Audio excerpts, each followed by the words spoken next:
Good evening, and welcome back to Dreamward Stories, where quiet stories lead you dreamward. Before we begin, make yourself as comfortable as you can. Let the lights be low. Let the room feel safe. Let your breath move slowly, in and out, without needing to change anything too much. The day has done enough now. You can let it rest. Tonight, you are listening to a peaceful story written for adults who want something atmospheric, gentle, and quietly absorbing, something interesting enough to follow, but soft enough to fall asleep to. As you settle in, you are invited to leave a small comment saying where you are listening from. A town, a country, a cozy room, a rainy window, whatever feels right tonight. If the story brings you calm, you can leave a like. And if you would like more long, soothing stories for sleep, you are welcome to subscribe. Now, take one more slow breath. Let the outside world fade. And let the story begin. Tonight, you journey far beyond familiar stars, to a quiet moon where silver grass moves beneath your boots, and the ocean does not rest upon the ground. It floats high above you, glowing blue in the moonlit sky. Silent waves carrying shells, memories, and the songs of travelers who once missed home. You are a peaceful space explorer aboard the Hearthwake, tending your ship's garden, recording starlight, and sending calm reports across the deep. But when a seashell falls from the sky ocean and begins humming your ship's name, a gentle path opens above the moon, leading toward a floating shore, a quiet moon wail, and a message waiting to be returned to the stars. And so, beneath an ocean suspended in the sky, our story begins. The ocean is not where an ocean should be. That is the first thing you notice when your ship settles onto the quiet moon. Through the forward glass, beyond the soft curve of the landing field, above the silver grass and the low blue hills, a whole sea hangs in the sky. It floats there in a wide, silent sheet, miles above the moon's surface, glowing with pale blue light. Waves move across it slowly, not falling, not spilling, not breaking apart. They roll upside down beneath the stars, carrying glimmers of foam like drifting constellations. Farther up, or perhaps farther through it, small dark shapes move in the water, graceful and unhurried. Your ship gives one final settling sigh beneath you. The landing legs press into the silver grass. A soft tone fills the cabin, warm and low. "Touchdown complete," says Luma, your navigation robot. Uma's voice is always gentle, even when the stars outside are unfamiliar. The little robot hovers beside the pilot chair, its rounded body made of brushed white metal and soft blue indicator lights. A faint ring of gold glows around its central lens whenever it is pleased with a smooth landing. Tonight, the ring is very bright. Atmosphere breathable with standard field filter, Luma continues. Gravity mild. Light quality, unusually beautiful. You look up at the floating ocean again. That is one way to record it, you say. Luma rotates slightly, as if considering a more scientific phrase. Alternative, impossible in a calming manner. Your ship, the Hearthwake, rests in a shallow bowl of a peaceful moon called Ilyra. You have come here as part of your long route through the quiet outer systems. A journey of survey, observation, and gentle reporting. You are not a soldier or a miner or a conqueror of empty places. You are a space explorer of the old patient kind, one who lands softly, measures carefully, listens more than you speak, and sends calm reports home through the deep channels between stars. Most days, your work is made of small responsibilities. You keep the ship's garden alive beneath the glass-growing lamps. You record starlight patterns from planets and moons that have never been named in any familiar tongue. You check the health of soil trays, water lines, navigation sails, seed pods, and instruments that hum while you sleep. You gather data, yes, but also sounds, colors, weather, silence, and the quiet behavior of light. Every evening, wherever you are, you send a message home, not always to one place. Home is not only a planet. Sometimes it is the archive station, where your first training captain still works. Sometimes it is the old orbital garden, where your sister keeps bees in low gravity. Sometimes it is the memory of your first little room side a window, where rain used to write silver lines down the glass. Tonight, home feels very far away. Yet, inside the ship, it travels with you. The garden wall glows behind the pilot chair. Small green vines climb around the water pipes. A tray of blue leaf herbs trembles gently beneath the circulation vents. The scent of damp soil, warm metal, and quiet electricity gives the cabinets familiar hush. You unclip your harness and stand. Above the forward glass, the floating ocean moves, like a dream that has learned not to wake. A soft knot touches the outer hull. You pause. Luma turns toward the sound. External contact, it says. Small object, no damage. Object velocity, surprisingly polite. Another sound follows. Tap, then a slow slide, as if something light has slipped down the side of the ship. You cross to the side viewport and look out. A pale object lies in the silver grass near the landing leg. It glows faintly blue and white. At first you think it is a fragment of ice. Then the glow steadies, and you see its spiral shape. A seashell. It has fallen from the sky ocean. The shell rests in the grass as if it belongs there. Though there is no sea on the ground, and no shore anywhere near the ship, its surface is smooth, pearly, and lined with delicate rings that pulse with light. Then the shell begins to hum, not loudly, not urgently. A single soft note travels through the cabin wall. The ship's garden lights flicker once in answer. Luma drifts closer to the viewport. The hum deepens and shapes itself into something almost like a word. Hearthwake, your ship's name. The shell is humming your ship's name from the moonlit grass. You step into your silver spacesuit slowly, as if the ship itself has become a room where quiet matters. The suit is light, made for moons with breathable air but unfamiliar dust. Its fabric seals softly at your wrists and neck. Thin blue gravity threads run along the arms and legs, adjusting themselves to Ilyra's gentle pull. On your left shoulder is a silver patch shaped like a small open doorway beneath 3 stars. It was given to you before your first long journey, and though the suit has been repaired many times, you have kept that patch exactly where it was. Home can travel with you in small stitches. Luma floats near the airlock door, holding your star compass in a little magnetic field. The compass is an old instrument by space standards, round and palm size, with a glass face and a needle made of dark blue metal. It does not point north.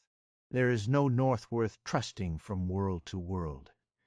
Instead, it points toward the strongest harmony between gravity, starlight, and safe return. Most pilots use newer tools. You keep the compass because it has never hurried you. Outer field stable, Luma says. Sky ocean remains suspended at an average height of 4.2 kilometers above local surface. Tide structure is linked to parent planet, Asterion. Beyond the airlock window, the giant parent planet fills half the sky. Asterion is pale lavender and cream, wrapped in slow storms that shine in the light of a distant sun.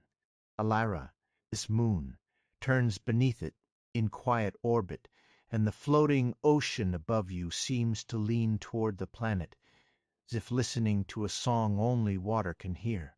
When does the moon turn away, you ask? Luma projects a small arc of blue light in the air. In approximately 7 hours, local night-side drift will begin. The sky ocean will move beyond reachable alignment with surface gravity paths until the next cycle. 7 hours is not a threat.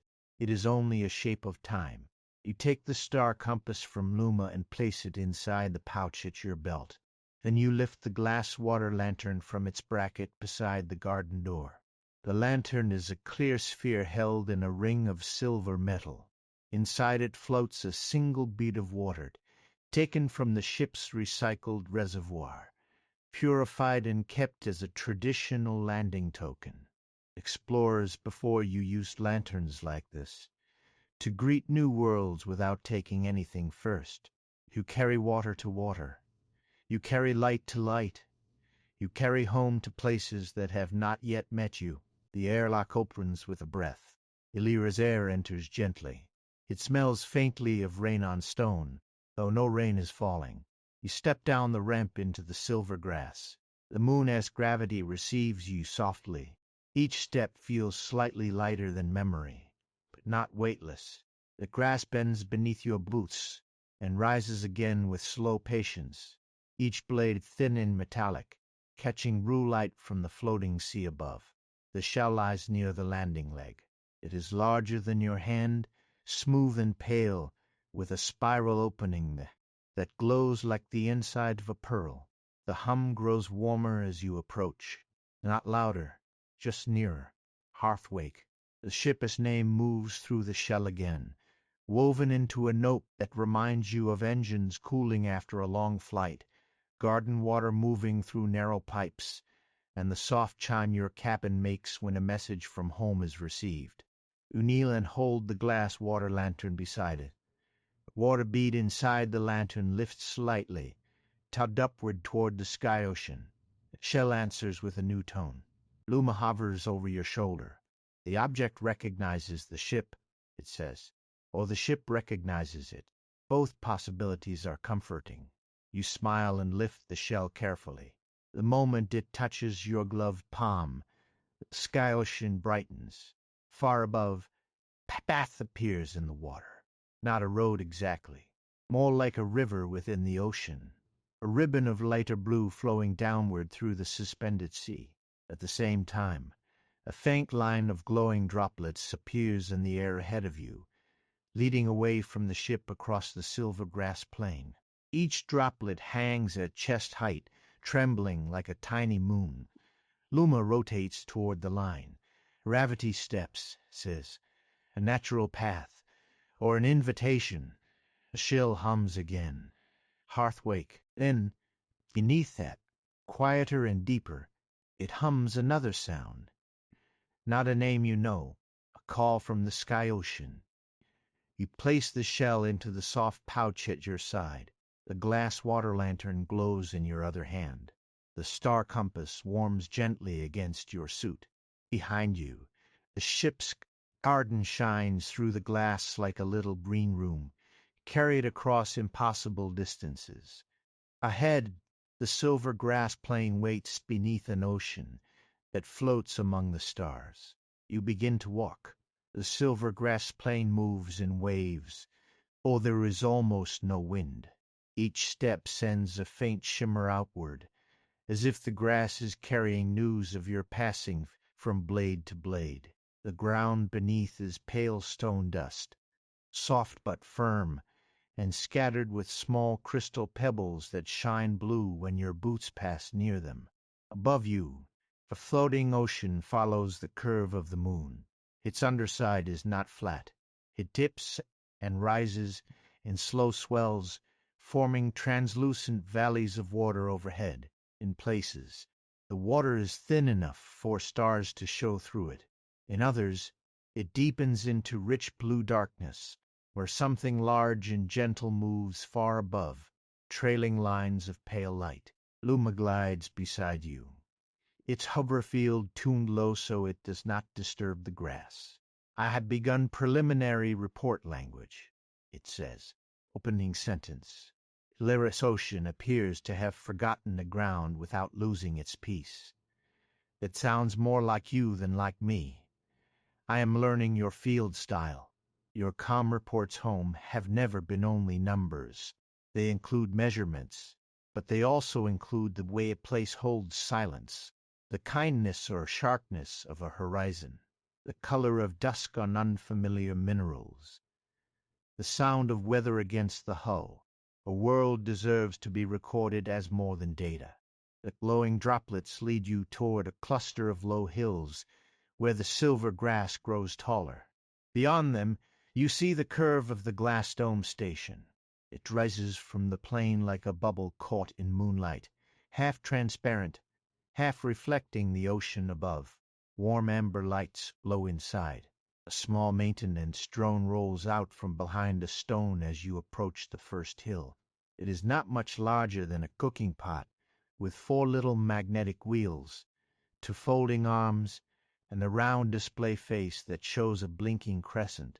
Its metal shell is painted yellow, though much of the paint has been scratched away by years of work. A small antenna on its top wobbles with each movement. The drone rolls directly toward you, stops, reverses, rolls forward again, and makes a cheerful 3-note beep. Luma lowers slightly. Local maintenance unit, it says. Model, old, personality setting, enthusiastic. The drone beeps again and projects a small holographic arrow pointing toward the dome station. Hello, you say. The drone's display becomes a smiling curve. It turns and begins leading you, although the glowing droplets are already doing the same. Every few meters, it stops to make sure you and Luma are following. Once, it uses one of its tiny arms to straighten a leaning blade of silver grass beside the path. Luma watches the action closely. I believe it is maintaining the moon. A large responsibility for a small drone. The drone beeps in agreement without looking back. You climb the hill slowly. At the top, the plain opens behind you in soft sweep toward the Hearthwake. Your ship rests in the distance, like a warm lantern set down in silver grass. Through its upper glass, you can just see the green glow of the garden. For a moment, your thoughts travel inward to that garden. The blue leaf herbs, the small climbing beans, the moss trays that help keep the ship's air sweet.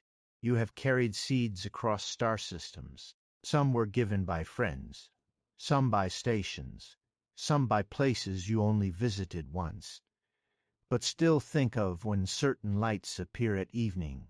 The pouch at your side warms. A humming seashell begins again, softer than before. This time it does not hum the ship's name. It hums the sound of water moving through your garden pipes. You stop walking. Luma pauses beside you. The maintenance drone turns and displays a question mark. Inside the shellless note, you hear something almost like memory. Not a message exactly, more like the shape of a room, green light, damp soil, quiet machines, a cup resting near a growing tray, your own hands trimming a vine so it will not block the lamp. And the hum fades. The sky ocean above gives one slow pulse of blue. Luma's central lens brightens. The shell may be reading associative sound patterns, memories, possibly, or homesickness, even excellent acoustics. Ahead, the glass dome station opens a curved door. A figure stands inside, waving gently. The maintenance drone gives a proud beep and rolls faster down the hill. You follow the path toward the dome, carrying the shell that knows your ship's name, and the lantern, whose water keeps rising toward the impossible sea. The glass dome station is warmer than the moon outside. You step through the curved entry seal into air scented with soil, mineral tea, and flowering vines. The dome's interior is arranged in gentle circles. Observation desks stand near the outer glass. Planting beds fill the center. Thin channels of water run through the floor beneath transparent panels, carrying reflected blue light from the sky ocean overhead. The botanist who greets you has silver hair cut short and a dark green work coat patched at the elbows. Her name is Maraven, according to the station tag glowing softly at her collar. She smiles as though visitors fall from the stars every evening, and perhaps on Ilyra they sometimes do. You came during the listening tide. she says. Her voice is quiet, with the soft roughness of someone who spends more time speaking to plants than to people. The little maintenance stone rolls between you and Mara, eeps several times, and lifts both tiny arms in triumph. Yes, Pip, Mara says. You found them very well. Pip's face display becomes a bright sunburst. Luma drifts forward politely. I am Luma, navigation and survey companion aboard the Hearthwake. This explorer received a falling seashell. At the word seashell, Mara's expression changes. Not alarm, recognition. You remove the shell from your pouch and hold it out. The dome stims slightly. The water channels beneath the glass floor glow blue. Mara does not touch the shell at once. She leans near and listens. The shell hums. Hearthwake. Then it hums the water pipe memory again, followed by a brief thread of sound you cannot place. The distant voice laughing in a room full of rain, or perhaps the echo of a harbor bell from another world. Mara lets out a slow breath. It chose you quickly. Chose. Perhaps greeted is better. She gestures toward the central garden beds. Come. The tide window is open for a few hours yet. There is time to explain without rushing. You walk with her among the plants. Some grow from soil. Others float inside clear spheres of water. There are pale ferns with translucent stems, tiny blue flowers that turn toward the floating ocean instead of the sun, and long silver vines that climb the inner dome supports. Seed pods drift in shallow basins, rising and falling as if they breathe. Pip rolls beside one basin and carefully nudges a floating seed pod back into the center. Myra notices your attention. Skyroot, she says. Native to Ilyra. The seeds grow best when they spend half their life in water and half in air. They taught us a little about the ocean. Above the dome, the sky ocean moves slowly, glowing through the glass roof. What keeps it up there? You ask. Blue gravity, Mara says. That is the poetic answer. The technical answer takes longer and does not feel as true when you are standing beneath it. Luma's gold ring flickers. I appreciate both categories. Mara smiles and leads you to a round table near the center of the dome. On it rests a star chart made of glass, a small kettle warming over a silent field plate, several objects ranged with care, a silver cup, a smooth black stone, a dried flower, a folded paper note, protected beneath clear resin, and one empty shell cradle. The cradle is shaped exactly like the seashell in your hand. You place the shell there. Its hum softens. Mara pours tea into 2 cups. Luma politely scans the vapor. Hip rows in circles at the table, apparently pleased that everyone has gathered properly. The sky ocean keeps memories, Mara says, not like a computer, not like an archive, more like water keeps moonlight. It holds what travelers bring without meaning to leave behind. You look up through the dome. A slow wave passes overhead, and the light in the room shifts from blue to silver. Why did the shell fall to my ship? Mara folds her hands around her cup. Because the moon is turning away from Masterian tonight. When that happens, the ocean enters a quiet phase. Before it does, it sometimes returns a shell to the surface. The shell carries a name, a ship's name, usually.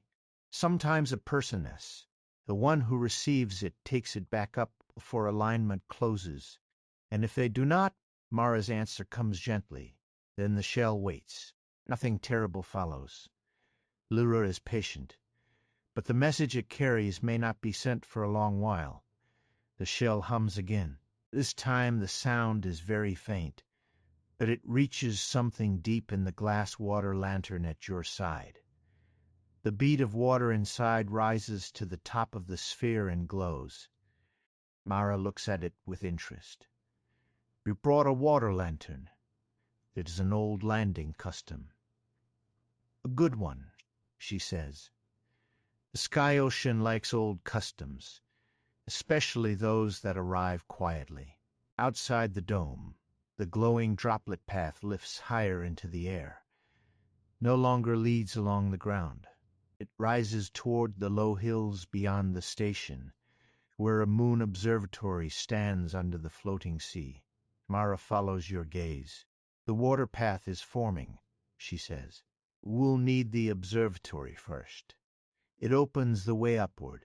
Pip peeps sharply, rolls to a cabinet, and retrieves a small silver object in its clamp arm.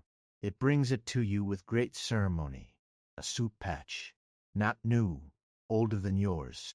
Silver, round, and stitched with the wave beneath a star. Mara takes it and places it beside your own shoulder patch. For the path, she says. Smuffing from another traveler. The ocean recognizes carried homes. You touch the patch gently. The shell answers in a warm, low note. Above the glass dome, the floating ocean shifts, and somewhere in its blue depths, something vast and quiet begins to sing. The moon observatory waits on a ridge beyond the dome station. You leave the warmth of Mara's gardens, the seashell in your pouch, the star compass at your belt, the glass water lantern held carefully in one hand, and the borrowed silver patch sealed beside your own on your suit sleeve. Pip insists on coming. The little maintenance drone rolls ahead of you with the confidence of a guide who has maintained this path many times and perhaps invented parts of it personally. Mara walks as far as the outer door. When you reach the observatory, she says, let the compass listen before you ask it to point. You nod, and if the ocean sings, listen back. The advice is simple enough to carry. The door closes behind you. The moon's open air returns, cool and faintly rain-scented. You, Luma, and Pip follow the rising droplets away from the dome. They glow brighter now, each one a bead of suspended water catching light from the sea above. Some are no larger than seeds. Others are as wide as your palm. They form slow upward curve toward the ridge, never too high to reach, never too far apart to follow. The silver grass thins as you climb. Stone shelves appear underfoot, pale and smooth. Tiny blue crystals grow in the cracks. When Pip rolls over them, they chime softly. The drone pauses each time, as if accepting applause. Behind you, the dome station glows warmly in the plain. Its glass reflects the floating ocean so perfectly that it appears to hold a smaller sea inside itself. Farther beyond, the Hearthwake rests in quiet blue light, patient and familiar. The shell begins to hum again. This time, it hums several notes in sequence. Your ship's name, the sound of garden water, a chime from the message console, then something else, the low background tone of deep space travel, the sound you hear when all major systems are calm, and the ship is moving through star darkness without trouble. Home can travel with you. The thought comes not like a lesson, but like a light turning on in the room you have carried for a long time. At the ridge top, the observatory rises from the stone. It is smaller than the dome station, built from glass, silver struts, and dark mineral panels. Its roof is open to the sky ocean through a circular frame. A telescope-like instrument hints upward, though instead of lenses it holds a column of suspended water, twisting slowly inside a magnetic field. Luma drifts to the entry panel. Station dormant, it says.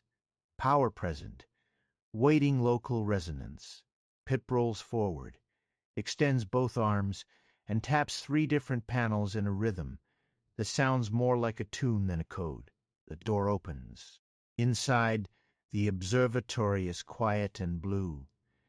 Walls are lined with old star maps, not projected, but etched into thin glass sheets. Each map shows a different route through nearby systems. Some have small handwritten notes beside them, preserved under clear sealant. Saw 2 suns rise through the ocean today. Left a vessel cutting with Mara. Dreamed of the old red station again. Telorin the suprarecipe worked. The notes are ordinary.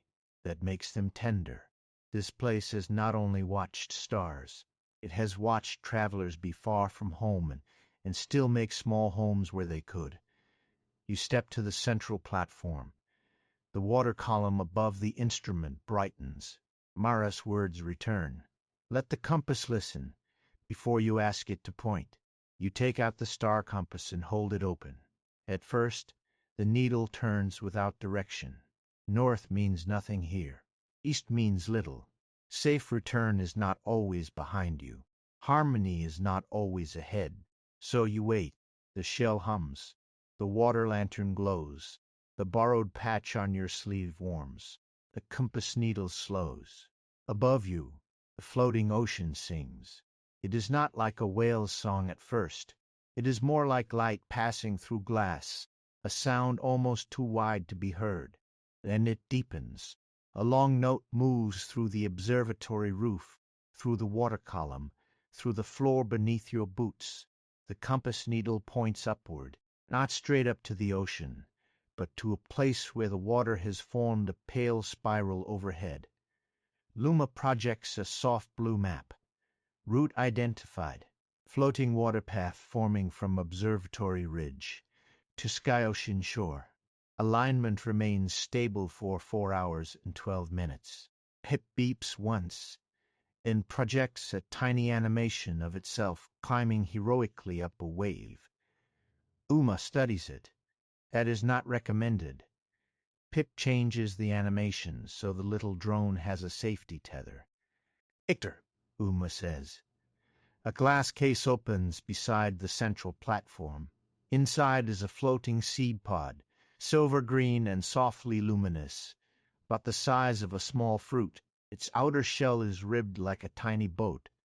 It rises an inch above its cradle when you approach. Mara's voice comes through the observatory speaker, faint but clear. The skyroot pod has waited many cycles for a traveler carrying a shell. Take it with you. It helps the path remember which way is down. You lift the pod. It is almost weightless the moment it rests in your palm. The observatory roof fills with blue light. Outside, beyond the open frame, the first dark of the floating water path descends from the sky ocean like a stairway made of clear waves. It does not rush. It does not demand. It simply waits in the moonlight. For your next step, the floating water path begins at the edge of the observatory ridge. It touches the stone lightly, as if the ocean has lowered one careful finger to the moon. A curved sheet of water rises from the ground in the gentle slope, transparent and luminous, held together by blue gravity. Stars show through it. So does the lavender curve of Asterion, the parent planet, watching from the sky like a lantern behind clouds. You stand before the path with the glass water lantern in one hand and the floating seed pod secured in a clear pouch at your chest. The humming shell rests near your heart. The star compass remains open at your belt, its needle pointing toward the pale spiral in the sea above. Pip rolls to the edge of the stone and peers at the water slope. Its display face becomes to very round eyes. Luma hovers beside it. Your wheel traction is not compatible with vertical liquid surfaces, Luma says. Pip emits a disappointed whistle. I can carry you, Luma offers. Pip's face turns into a bright exclamation mark. A few minutes later, the maintenance drone is secured beneath Luma in a soft magnetic sling, looking exceptionally important. You step onto the water path. Your boot does not sink. The surface gives slightly beneath your weight, like moss, like memory foam, like a tide that has decided to hold you. Blue light rises around the sole of your boot. The path ripples outward, then steadies. You take another step. The water carries you upward. There is no ladder, no engine, no sudden pull, only a slow climb along a river of suspended ocean. The moon falls away beneath you by degrees. The observatory becomes a silver circle on the ridge. The dome station becomes a glowing bead in the plain. The Hearthwake becomes a warm green spark in the silver grass. Above, the sky ocean grows closer. Its underside is no longer a distant ceiling. It becomes a world of moving blue. You can see currents twisting through it like roads. Floating reefs shine within the water, made of crystal, shell, and soft white growths that open and close like sleeping flowers. Small fish-like shapes move in schools, their bodies translucent and lit from within. The shell hums. The ocean hums back. Halfway up the path, you pause beside a bend where water gathers in a clear pool suspended in open air. The pool floats beside the path, a resting place. Inside it, several seashells drift slowly, each one a different shape and color. The shell in your pouch warms. One of the drifting shells begins to glow. A sound rises from it, not your ship's name, another name. Cedar light, then the sound of rain on an old roof, then a woman's voice, recorded or remembered, saying, "I will plant the theme when I return." The shell dims, another glows. North lantern, then laughter. Then a child counting stars in a language you do not know. Then the small click of a cup placed on a metal table. The shells are not speaking to you exactly. They are remembering near you. Uma's lights soften. These are traveler traces, it says. Acoustic memory structures, perhaps. People who missed home. Words come quietly. The ocean above answers with a low, wide note. The floating seed pod at your chest rotates once inside its pouch. The water path resumes glowing ahead. You continue upward. As you climb, the shell begins to hum pieces of your own life with the Hearthwake. The soft scrape of your gloves against the garden trays. The steady tone of Luma calibrating starlight instruments.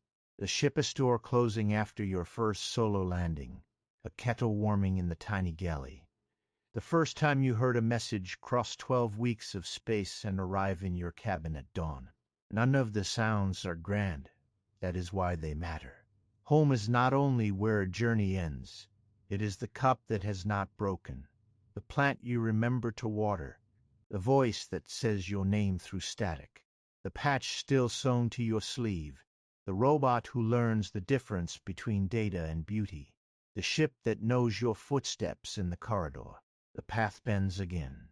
Ahead, the blue spiral in the sky ocean deepens wider, forming something like a shore with no ground beneath it, a shore floating above a moon, and beyond it, in the luminous deep, a great quiet shape moves slowly toward you.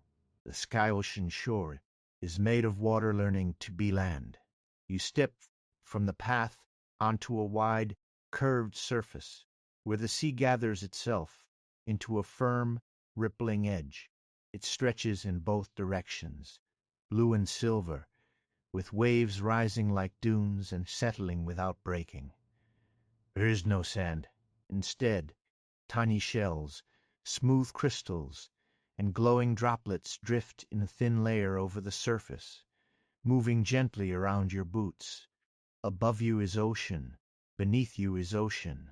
Far below, through clear patches in the water, Ilyra's silver grasslands shine under moonlight. The dome station glows like a small warm eye. The Hearthwake rests beside it, carrying its garden, its quiet rooms, and all the small things that make distance bearable. Luma lowers Pip from the magnetic sling. The maintenance drone lands on the firm water, wobbles, and then displays a delighted spiral. Its wheels do not roll so much as glide, leaving little ripples behind. The shell in your pouch sings your ship's name again. Hearthwake. This time the ocean answers not with a hum, but with movement. The great shape in the water rises closer. A moon whale emerges from the luminous blue. It is enormous, though its size is softened by grace. Its body is long and pale, with fins like folded sails and a head marked by faint constellations of light. It does not break the ocean's surface because here surface and sky are no longer simple things. It drifts partly within the water, partly through the blue gravity around it, its movement slow enough to make time feel wider. One dark eye turns towards you. Sound it makes is deep and quiet. Not speech, not exactly song. A note passes through the seashell at your side, then through the water beneath your feet, then through the glass bead inside your lantern. The lantern glows until the single drop of water within it becomes a tiny blue star. Luma remains very still. Pip's display face becomes a small respectful dot. You lift the lantern. The moon whale lowers its head. Within the lanternous glass, pictures appear. Hearthwake's garden. Mara's dome station. A station corridor lit by evening lamps. Planet with red fields under rain. Hands planting thumb in a pot. A child counting stars. A cup on a metal table. 1,000 ordinary pieces of faraway lives, all carried here by travelers who arrived beneath the floating ocean and missed something they could not hold in their hands. The midpoint truth opens around you. The moon's ocean holds memories from every traveler who has ever missed home. It does not trap them. It does not feed on them. It keeps them the way water keeps reflections, gently, briefly, with room for movement. When the tide is right, it sends some back, a sound, a shell, a note across impossible distances, a reminder that missing home is not failure. It is proof that something has been loved well enough to travel with you. The shell leaves your pouch. It rises on its own, floating between you and the moon whale. Its spiral glows. The whale sings again, and this time you hear the Hearthwake in the song. Not only the ship as metal and engines, the ship as shelter, the garden as a green room, the cabin as night rest, Luma as companion, the soft path of your own daily life among stars. You think of the calm reports you send home, the way you always include one gentle detail at the end. Tonight silver grass moved like water. Today the blue leaf vine opened a new leaf. This moon has an ocean above it, and it sings to those who remember. The shell turns slowly. The star compass needle points toward the ocean's inner shore, where a ring of pale shells rests within a pool of blue gravity. Luma projects a soft marker. Destination identified. The shell cradle is ahead, near the tidal memory reef. Alignment remains stable for 2 hours and 38 minutes. Pip beeps once, very quietly, and begins gliding forward, as if determined to maintain even this floating shore. You follow the moon whale along the sky-ocean's edge. The water beneath your feet lows with each step. The tidal memory reef rises from the floating ocean, like a garden made of shells, glass, and moonlight. It is not fixed in one place. It drifts slowly within a sheltered curve of the sky-ocean, held by blue gravity currents that move like invisible hands. Spiral shells cling to translucent branches. Long ribbons of waterweed wave in no wind. Clear stones float in clusters, each one holding a tiny point of light. Between them, small fish-like creatures swim through both water and air, as if the boundary has never mattered. At the center of the reef is a hollow ring, the shell cradle. It is made from hundreds of smaller shells fused together in a smooth circle. Some hum faintly as you pass. Others remain quiet, keeping their memories folded inward. The shell from your ship floats ahead of you, glowing brighter now. The moon whale waits beyond the ring. Mara's voice comes through your suitcom, softened by distance. You are seeing the cradle. Yes, yes. Her breath catches, almost a laugh, almost a sigh. I have studied Ilyra for 19 years, and have only seen it clearly twice. It beeps proudly, as if it personally arranged this honor. Hamuric continues. Shell should be returned to the open space in the ring, but before it settles, the ocean may ask for a carried memory. You look down at the glass water lantern. What kind? Something honest. Something small. The ocean does not seem to understand performance. It prefers what people actually keep. The comkeets. You stand before the cradle with the floating shell between your hands. A carried memory. Not a speech. Not a grand history of where you came from. Not a polished report. You think of many places at once. The old orbital garden where your sister laughed because the bees had learned to nap on the sun-warmed window. The archive station where your first captain taught you to log silence with as much care as storms. The small cabin aboard the Hearthwake where your sleeping blanket always drifts slightly toward the left wall because of an old gravity quirk no repair has ever fully solved. Then you think of this morning before landing. You were in the ship garden, trimming the blue leaf vine. Luma was reading out the approach numbers in a gentle voice. The kettle was warming. Beyond the glass, Lara was only a silver dot growing slowly larger. You had pressed one loose vine back towards its trellis and noticed a new leaf opening, pale green and curled inward. You had made a note to tell someone about it in your evening report. A new leaf on a ship between stars. A small thing. A true thing. You touch the glass water lantern to the silver patch on your sleeve. The water bead inside the lantern brightens. The shell listens. So does the ocean. You speak softly. Not because sound cannot travel here, but because quiet seems like the right shape. The garden grew a new leaf today. The words enter the shell. For a moment, nothing happens. Then the floating seed pod at your chest opens. It does not break. It unfolds like a tiny silver-green flower, releasing one small seed into the blue gravity air. The seed drifts toward the shell cradle, turning slowly. Inside its translucent skin, you see a speck of green light. The shell hums.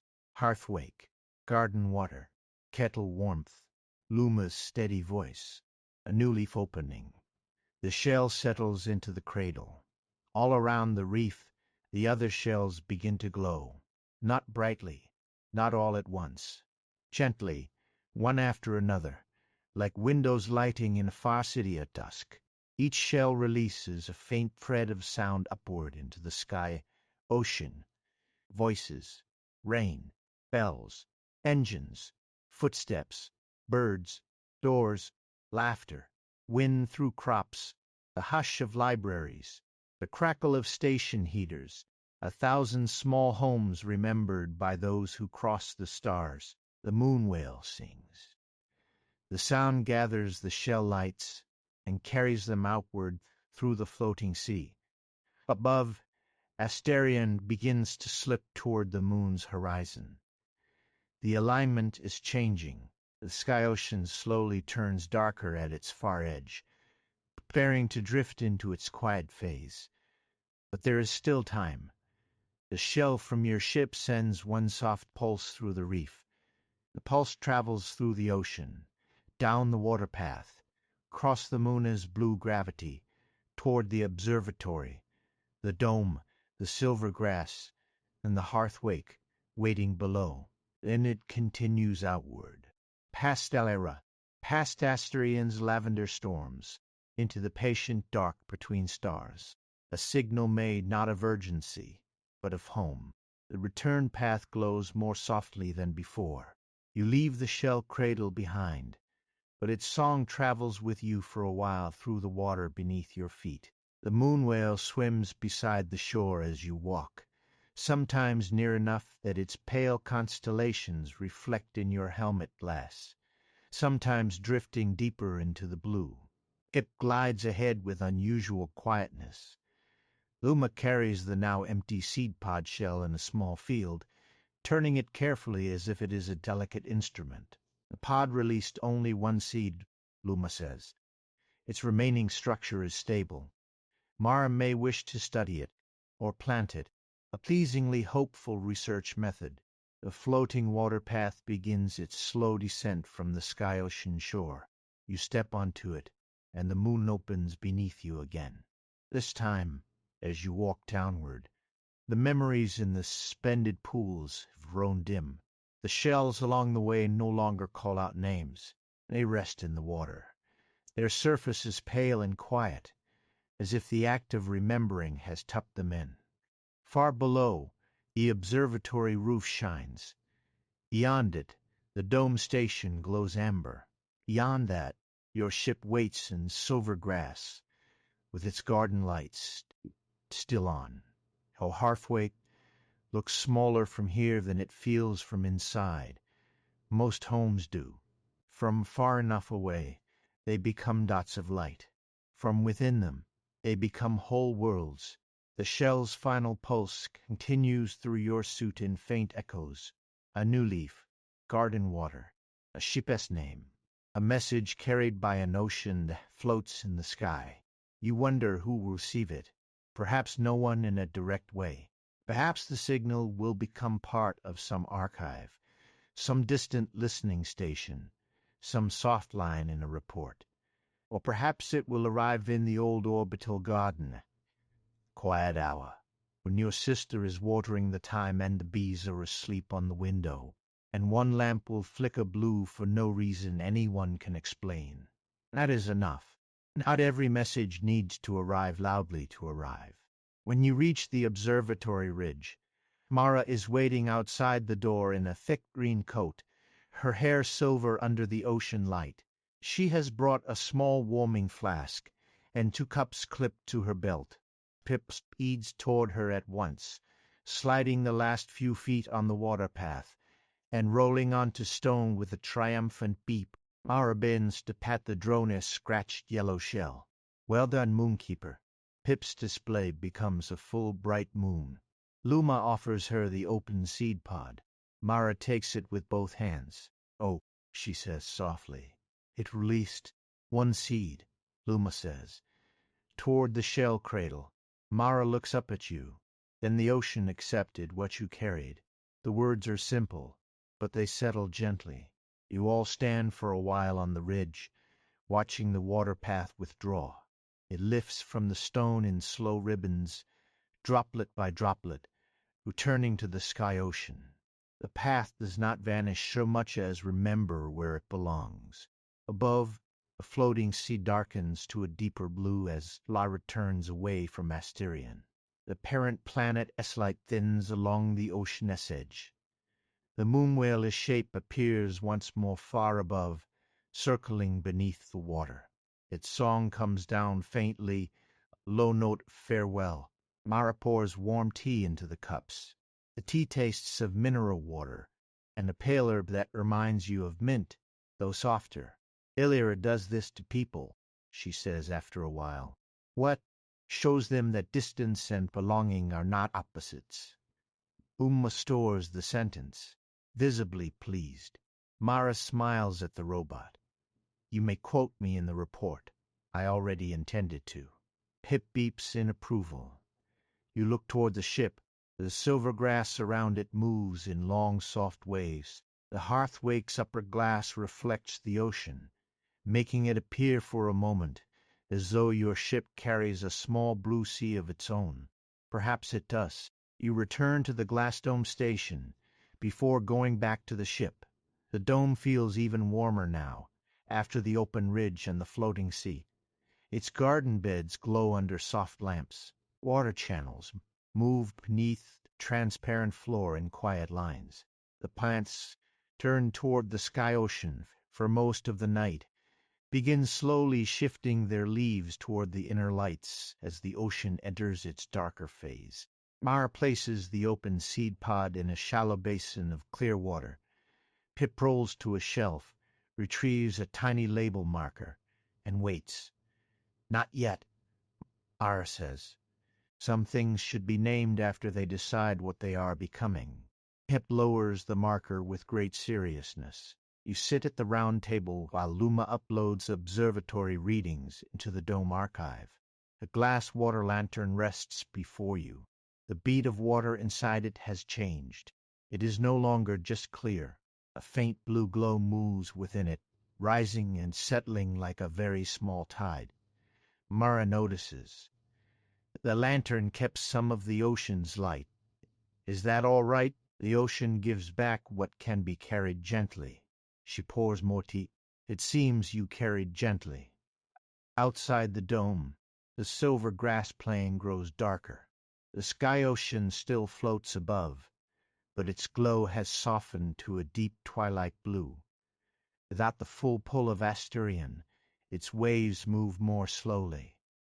The moon whale is no longer visible. The water path is gone. The shell is gone too, returned to its cradle. Yet the absence is not empty. It is like closing a book after finishing the last page and leaving it on a table beside a lamp. Mara asks about the Hearthwake garden. So you tell her about the blue leaf herbs, the moss trays, the climbing beans, the stubborn vine near the starboard lamp, and the new leaf that opened before landing. She listens as though these details are exactly as important as the sky ocean. In return, she tells you about the dome's first garden. When I arrived, she says, this station had 3 living plants and 12 shelves of equipment. No one had organized in years. Pip was already here, though it was much quieter then. Pip emits a tone that suggests this version of history is incomplete. Mara smiles. Yes, you were dignified. The drone displays a satisfied crescent. It planted skyroot first, she continues. It failed twice. Then I realized I was trying to grow it like a ground plant. But Ilyra does not think in ground and sky the way other places do. Here, roots may want water above them. Leaves may want light from below. A thing can belong in more than one direction. The blue glow in your lantern turns slowly. You think of your ship garden, rooted in trays but traveling through space. Of Mara living beneath an ocean that is not on the ground. Of Pip maintaining a moon with wheels too small for half the places it wants to go. Of Luma learning beauty as part of navigation. A thing can belong in more than one direction. The evening report begins forming in your mind, not as a task but as a quiet offering. Ilyra is a moon where the ocean floats above the land. The water is held by blue gravity linked to the parent planet. The surface is safe under standard filters. The dome station remains active under the care of botanist Maraven and local maintenance unit Pip. The sky ocean appears to hold acoustic memory traces from travelers experiencing longing for home. Then, at the end, part your reports always include. Tonight, I returned a shell to the sky ocean. It sent my ship's name into the stars. The garden grew a new leaf today. You finish your tea. Mara wraps a small cutting from one of the dome plants in a clear moisture sleeve and hands it to you. For your ship garden, she says. The cutting has 2 silver-green leaves, and a thread-like root that curls upward instead of down. Sky root, a gentle variety. It may enjoy your gravity pipes. It may also complain. Plants are allowed opinions. You accept it carefully. The lantern glows brighter as the cutting nears it. Pip rolls to you and offers the tiny label marker after all. On the blank tag, it has printed a single word. Homeward. You hold the tag for a moment. Then you tuck it safely into your belt pouch, beside the star compass. A walk back to the Hearthwake is quiet. Mara remains at the dome entrance until you are halfway across the silver grass plain. Pip stays beside her, linking a small farewell pattern. Luma floats at your shoulder, carrying the wrapped skyroot cutting in a careful field. The sky ocean glows darker now, a deep blue sheet spread above the moon. Its waves have slowed until each one takes many breaths to form and fade. The stars beyond it, appear softened as if seen through sleep. The silver grass brushes your boots. The Hearthwake waits, with its ramp lowered and garden lights shining through the upper glass. Its hull holds a faint blue reflection from the ocean above. The ship looks less like a machine for crossing distance and more like a small house that has learned to fly. At the ramp, you turn back. The dome station is a warm bead of light. The observatory ridge is a silver line. The sky ocean hangs over all of it, quiet and impossible, holding its memories until the next listening tide. Luma pauses beside you. Report draft is ready, whenever you would like to review. After we check the garden. A wise order of operations. Inside the ship, familiar air receives you. It smells of soil, warm circuitry, clean fabric, and the faint herbal sweetness of the growing wall. The cabin lights rise slowly, not bright. The floor hums beneath your boots with the comforting sound of systems that have waited properly. You remove your helmet. The quiet of the ship settles around your ears. The garden wall is alive with soft green light. Booly furbs lean toward their lamps. The moss trays shimmer with moisture. The stubborn vine near the starboard lamp has indeed opened its new leaf fully, pale and delicate, its edges still curled from the effort of becoming. Uma brings the skyroot cutting. You prepare a small place for it near the gravity pipes, where recycled water moves upward through clear tubes before returning to the reservoir. The cutting upward curling root touches the damp medium and glows faintly blue. The glass water lantern now hanging from your wrist answers with its own small tide light. You place Pip's printed label beside the new plant. Olmort. The word looks right there, not because the ship is leaving immediately, not because the journey is over, but because home is not only a destination behind you. Sometimes it is the direction kindness gives to distance. Luma hovers near the report console. Shall I include the label in the botanical log? Yes. Classification? You look at the tiny sky root cutting, at the new blue leaf, at the garden carried through stars. Companion planting. Luma's gold ring glows. Filed. You settle into the report chair and begin the calm transmission home. Your voice is soft in the cabin. You describe Ilyra's surface conditions, its mild gravity, its silver vegetation, and the glass dome station. You describe the floating ocean with care, because some things become less impossible when described gently. You include Luma's phrase, impossible in a calming manner, because it is accurate in a way the formal report will not be. You speak of Maraven and Pip. You speak of the moon whale. You speak of the shell humming, the Hearthwake's name, and of the memory reef, where shells hold the small sounds travelers carry when they miss home. At the end, you add the detail that matters. The garden grew a new leaf today. The console records the line. Muma sends the report through the deep channel. It leaves the ship as a soft packet of light, joining the shell's earlier signal, somewhere in the wide dark between stars. For a moment, the message console glows blue instead of white. A tone returns. Very faint. Not a full reply. Too soon for that. Only an echo through the sky-ocean-esque signal path. A gentle confirmation from the stars themselves. Message received by distance. Carried onward. The cabin becomes quiet again. Outside, the floating ocean moves above the glass roof, dark blue and luminous. The Hearthwake rests in silver grass. You have completed the work of the evening. The ship prepares for night around you. Not night in the ordinary sense, because on Ilyra, the sky does not simply darken. The moon turns slowly away from Asterion, and the parent planet as lavender glow thins behind the horizon. The floating ocean loses its brighter blue and becomes deep, transparent indigo. Stars sharpen above it. then soften where waves pass beneath them. Inside the Hearthwake, lights dim along the floor, the garden lamps lower to their sleep cycle. Blue leaf leaves fold slightly inward. The moss trays stop missing.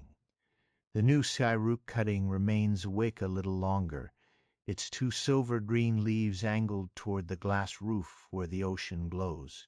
You make one final round through the ship. This is part of your daily responsibility, though it never feels like only a checklist. You check the waterline pressure. You touch the garden tray edges to make sure nothing has loosened during landing. You review Luma's navigation lock for the night. You confirm that the star compass has settled in its cradle, needle resting not upward now, not outward, but toward the center of the ship. Safe return can sometimes point exactly where you are. The glass water lantern hangs beside the cabin doorway. The bead inside it rises and falls in a tiny tide, glowing with the soft blue it carried from the sky ocean. It casts slow light over the silver spacesuit patch drying near the wall, over Pip's Obeli label in the garden bed, over the quiet report console. Uma drifts beside the sleeping cabin door. All systems calm, it says. External weather. Still. Ocean position. Overhead. Moon whale song. Faint but present. You can hear it from here. Yes. Through the hull. Barely. Would you like it filtered out? You listen. At first there's only the ship's familiar hum. Then, underneath it, you hear the faintest low note. It comes and goes like a distant tide. The moon whale, somewhere in the floating ocean above, singing through water that has forgotten the ground. No, you say. Leave it. Luma's lights dim in acknowledgement. You step into the sleeping cabin. It is small, warm, and familiar. A narrow bed curves beneath the glass roof, designed so that on clear nights you can rest under whatever sky the ship has found. A shelf holds 3 books, a folded spare blanket, a smooth stone from a red desert moon, and a cup that has crossed more systems than most people do. Near the bed, a small panel shows the ship garden in miniature, all green indicators steady. You sit, remove your boots. The silver grass dust clings faintly to them, shining in the low light. You set them near the door. Above the glass roof, the floating ocean spreads across the sky. From inside the cabin, it looks close enough to touch, though it remains far above the ship. Slow waves move across it. Small points of light drift within the water. Perhaps shells. Perhaps fish. Perhaps memories finding their resting places after the tide. The skyroot cutting in the next room glows once, then settles. The report has been sent. The shell has been returned. The ocean has answered. You lie down beneath the warm blanket. The ship adjusts the cabin gravity by a small degree, making the bed feel softer, the room quieter. Luma remains just outside, entering its watchful rest mode. The glass water lantern sends a pale blue reflection through the doorway. The moon whale's song continues far above. It mingles with the soft hum of the Hearthwake, with the memory of the shell singing your ship's name, with the imagined sound of a new leaf opening in the garden. Home has not become smaller because you carried it away. It has become something that can travel. It lives in the ship's warm rooms, in the garden as patient leaves, in Luma's gentle voice, in the star compass resting at center, the message moving outward through the deep. It lives in the way you notice a place before leaving it, and in the way a place sometimes notices you back. Outside, Ilyra turns quietly through space. The dome station glows faintly in the distance. Marat's gardens seep beneath glass. Pip, perhaps, has rolled into its charging alcove, with its display dimmed to a crescent. The observatory waits on its ridge. The floating water path has returned to the ocean. The moon whale drifts through blue silence. Above your cabin, The sky ocean glows like a dream, held safely out of reach. You could close your eyes. The last thing you hear before sleep is not the engine, not the report console, not the far systems ticking softly in the walls. It is the ocean above you, humming through the moonlight. And somewhere inside that hum, folded gently among all the small homes carried by travelers before you, the Hearthwake's name rests in the stars.